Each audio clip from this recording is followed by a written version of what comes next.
to the story, guys. I am 32 and my boyfriend is 31. We are both from different tribe and also not in Nigeria. We met for Obodo Ibo because now Obodo Ibo then day. We started dating, now the boy can't ask me, say make I marry him. Which I can't say yes. And so he can't waka kete go as can't go do introduction for my head. I can't dey happy or jollificated. Thinking say married women club is about to be unlocked.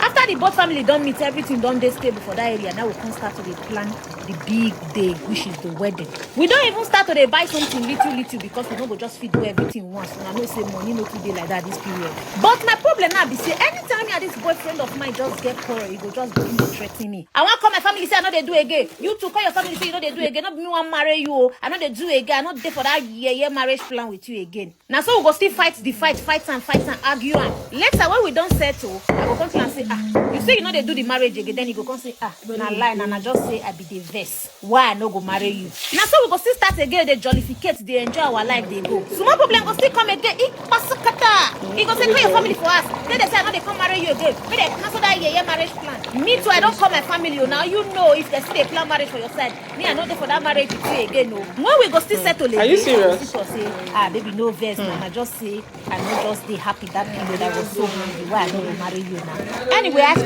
cream break. Make I drink ice cream as they drink water because not be me talk story pass. Oh my brain they hot.